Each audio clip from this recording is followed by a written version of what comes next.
বাড়িতেই যদি এরকম নরম তুলতুলে স্পঞ্জের মতো কেক তৈরি করে খাওয়া যায় তাহলে আর দোকানে গিয়ে কিনবো কেন, তাই না? হ্যালো এভরিওয়ান, আসসালামু আলাইকুম। আজকে আপনাদের সাথে কেকের একটা দারুণ রেসিপি শেয়ার করছি।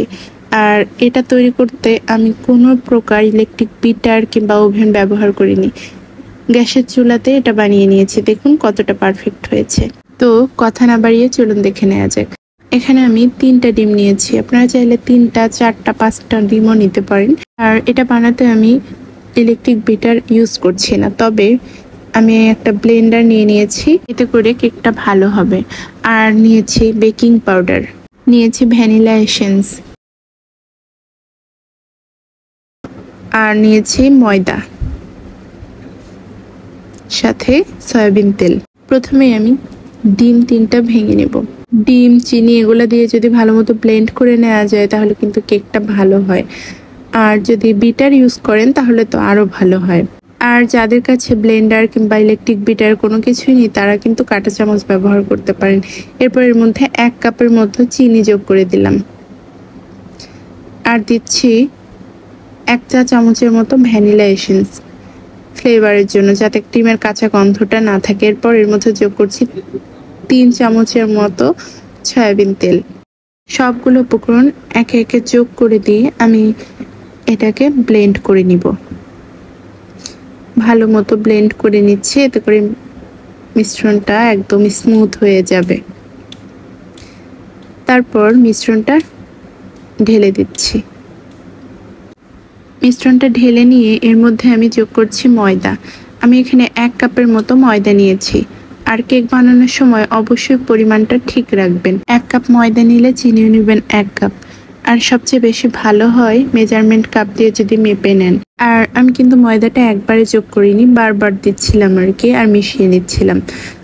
তবে এখানে একটা ভুল করেছি, সেটা হচ্ছে যে শুকনো উপকরণ যেগুলো নিয়েছিলাম সেগুলো কিন্তু চেলে নিলে কেকটা আরও ভালো হয়। তারপর এর মধ্যে যোগ করছি বেকিং পাউডার 2 চা চামচের মতো।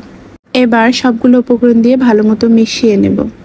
আপনারা চাইলে এর মধ্যে গুঁড়া দুধ কিংবা লিকুইড দুধ দুটাই ব্যবহার করতে পারেন, এতে করে টেস্টটা আরও বেশি ভালো আসে। যদিও আজকে আমি ব্যবহার করিনি, ওটা খেতে বেশি ভালো লাগে। আর এর মধ্যে সামান্য একটু লবণও দিতে পারেন। মিশ্রণটা রেডি করে নিয়েছি, এবার একটা মোল্ডের মধ্যে ঢেলে নিব।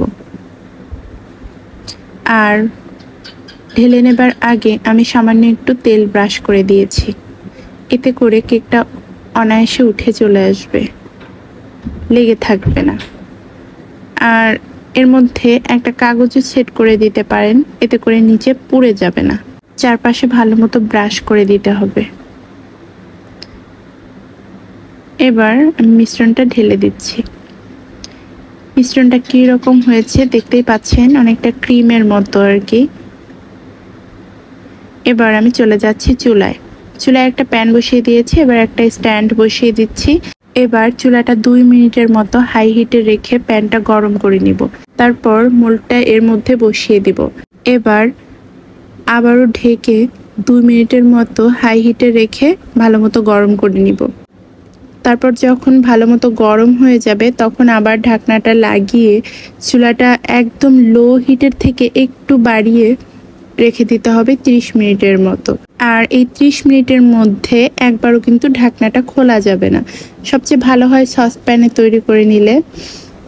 আমি একটা কাঠির মাধ্যমে দেখিয়ে দিচ্ছি এটা কতটা পারফেক্ট হয়েছে। কাঠিটা একদম ফ্রেশ আসছে। আমি আবারও দেখিয়ে দিচ্ছি, দেখুন কাঠিতে একদম কিছু লেগে নেই। এবার আমি কেকটা উঠিয়ে নিচ্ছি।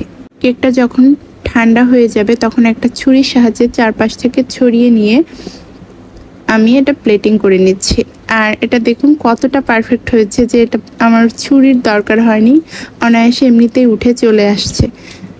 এটা কিন্তু অনেক বেশি সফট ছিল, কালারটাও কিন্তু ভালো এসছে, একদম দোকানের কেকের মতো, তাই না? মিশ্রণটা রেডি করে 30 মিনিটের মতো লাগে এই কেকটা রেডি করতে। প্রায় 40 থেকে 45 মিনিটের মধ্যে কিন্তু এরকম একটা পারফেক্ট কেক আপনি তৈরি করে নিতে পারবেন খুব সহজেই। আর আমি এটা কেটেও দেখিয়ে দিচ্ছি ভেতরটা কীরকম হয়েছে, কতটা নরম আর তুলতুলে, দেখুন। আর এটা খেতেও কিন্তু ভীষণ মজা ছিল। বাসার লোকজন বুঝতেই পারেনি এটা দোকান থেকে কেনা কেক নাকি বাসায় তৈরি করা কেক। দেখুন কতটা পারফেক্ট হয়েছে। আমার সম্পূর্ণ টিপস এবং ট্রিক্সগুলো যদি ফলো করেন তাহলে আপনারাও কিন্তু এরকম পারফেক্ট এবং সুস্বাদু একটা কেক বাসাতেই তৈরি করে নিতে পারবেন।